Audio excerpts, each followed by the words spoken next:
welcome to the next episode of Unstoppable Equestrian. I'm Danielle Pools from Dressage Plus, and today I want to talk to you about time, and I want to share a few tips that I use to help, I suppose, make the most of my time and get the most out of my days and weeks and make sure I'm prioritising my riding so it actually gets done. So time is a very important resource, and I would say our most important resource. When you think about like money as a resource, that's very important, but we can always make more money or get more money. So it's not as important as time, which once we use up our day or our week, we just don't get that back again. So we really should value our time and make sure we're making the most out of each week, each day, and really living our life how we want.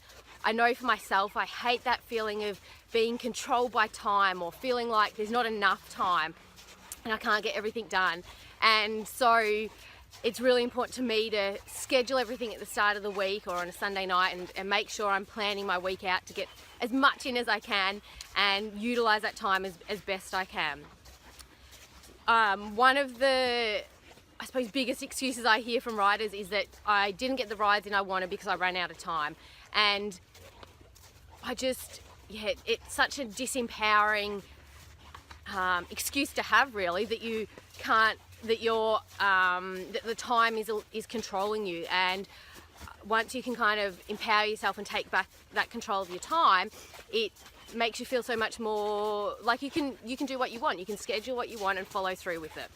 So I want to share the 3 tips I have, and I would love to also hear any tips that you have that you use to help get more things done throughout the day so you can get those rides in, or multitasking a little bit out in the paddocks, out when you're riding, so that you can make the best use of your time. So please share any tips that you use in the post below so that we can all benefit from it. So my 3, I suppose, most important tips that I use often. The first one is prioritising, and it's all about making sure I'm prioritising my riding where it needs to be. And for me, riding is up quite high. I don't have children, so my time's not taken up there. But obviously, if you've got a family or a demanding job or business, obviously the time will be maybe more important, especially a family, more important than horse riding, and you're riding at times, and that's fine.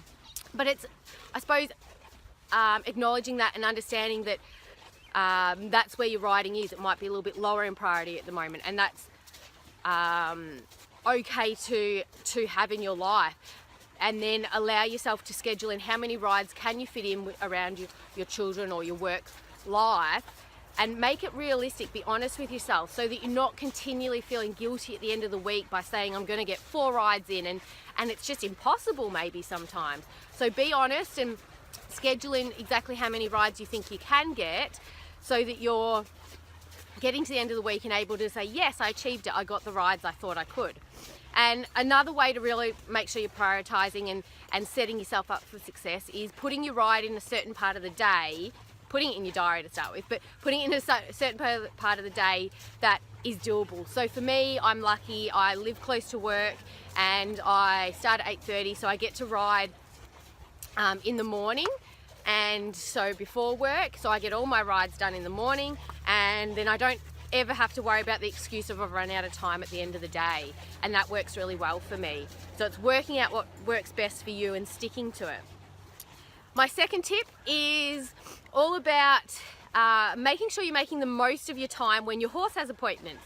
So whether it's the farrier or your horse is getting some body or back treatments done, something like that. So that's generally about an hour that you could really use to get the most out of your day. So while your horse is having its treatment, as long as it stands still well and it's well behaved, then you could do things like clean your bridle or your saddle, cleaning up your tack room, or if if you have like a couple of horses that you ride, then you might even want to ride one of the other horses while your horse is getting its shoes done, something like that.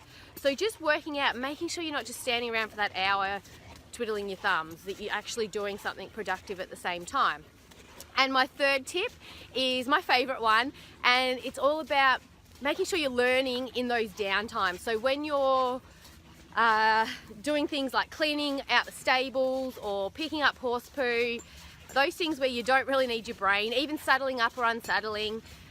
Your brain can just kind of have a bit of a rest time. You don't need them to do those activities. Then put on one of your favorite podcasts and really use that time to learn something. So whether it's a horse podcast, which I'll share a link to a blog written by a Queensland rider, Andrea Parker. She shared a blog a few weeks ago about some of her favourite horse podcasts. So I'll share a link there so you can check that out. And it could be a podcast about family or personal development or business if you're into business, whatever. But just using those times when you're picking up poo or cleaning stables or saddling up to really, keep your brain active and learn something. It makes it a bit more fun and exciting. So I hope those 3 tips help you, and I would really love to hear what your time-saving exercises are or tips are. So please share them in the post below so we can all learn from them. Have a great week and make the most of your time, and I will see you next week. Bye.